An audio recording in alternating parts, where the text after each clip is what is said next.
वह जो एक सम्मानित धर्मगुरु की बेटी थी, आश्चर्यजनक रूप से एक संप्रदाय के वरिष्ठ भाई द्वारा घेर ली गई। उसने पूरी कोशिश की, लेकिन फिर भी खुद को छुड़ा नहीं सकी। इन सब का मुख्य कारण यही था कि वरिष्ठ भाई ने संप्रदाय के साथ विश्वासघात किया था और मुख्य गुरु की हत्या कर दी गई थी। एक धर्मगुरु की बेटी होने के नाते वह स्वाभाविक रूप से दूसरों का खिलौना बन गई। इस समय शांगग्वान लिंगे एक गुप्त औषधि बगिया में प्रवेश करती है, जहाँ एक पत्थर की शिला पर कुछ लिखा होता है। हालांकि क्षेत्र में बिना अनुमति प्रवेश करने वाले पर बिना दया की हत्या करने का आदेश था, लेकिन जीवन मरण की घड़ी में शांगग्वान लिंगर ने बिना सोचे समझे सीधे औषधि उद्यान में प्रवेश कर लिया। अगले ही पल उसकी नजर एक गधे पर पड़ी और इसी क्षणिक ध्यान भंग होने पर वे नीच शिष्य उसका पीछा करते हुए आ पहुंचे। वह पहले से ही गंभीर रूप से घायल थी और कैसे प्रतिरोध कर सकती थी। वह शिष्य उसकी मोहक काया को देखकर आंसुओं को रोक नहीं सका। फिर जादू का इस्तेमाल किया और उसे जकड़ लिया। काली मुस्कुराहट के साथ फैसला किया कि इस वीराने में औरत को काबू में कर लिया जाए। तभी गधा बोल पड़ा। यह अजीब दृश्य देखकर सबकी आंखें खुली की खुली रह गईं। गधे ने अपने शरीर को थोड़ा फैलाया और धारा प्रवाह अंग्रेजी में कहा, क्या तुम तैयार हो?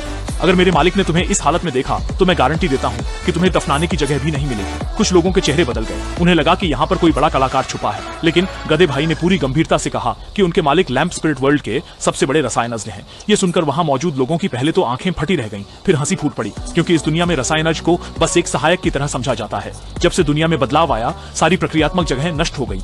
उनके पास अब लिंकताई नहीं है जिससे वे बेहतर औषधि नहीं बना सकते। इस वजह से वे पूजनीय औषधि बनाने वाले सीधे अपने पद से गिर गए। जैसे ही वह व्यक्ति सुनता है कि सामने वाला एक औषधि निर्माता है, वह तुरंत तलवार लेकर उस गधे को मारने की कोशिश करता है। इसी बीच एक आकृति दौड़ती हुई आती है और आसानी से उस भयानक वार को रोक देती है। क्या तुमने ऊपर लिखे शब्द नहीं देखे? जिंगमो को बहुत गुस्सा आया। वह केवल इसे एक लिंकताई की कमी के कारण बाधित हुआ और अब इस समूह के दुष्टों ने उसे बर्बाद कर दिया। उसने एक थप्पड़ मारकर उन सबको उड़ा दिया और यहाँ तक कि मोजी भी हिलने की हिम्मत नहीं करते। पिल्ली नीचे झुकी और उस दीपक घास की स्थिति देखना चाहिए, लेकिन पाया कि वह पूरी तरह से नष्ट हो चुकी थी। ये उसके 20 साल की मेहनत का परिणाम था और अब केवल आखिरी कदम बाकी था। वह चुपचाप खड़ा हो गया और सभी की हक्का बक्का निगाहों के बीच गायब हो गया। तुम सब लोग वाकई मरने के लायक हो। जिंगमो ने एक बार में कुछ लोगों को मार डाला। वह नेता इतना डर गया कि लगभग उसकी पैंट गीली हो गई। वह भयानक दृश्य देखकर उड़ती तलवार को पागलों की तरह छोड़ रहा था और काफी देर तक नहीं सोया।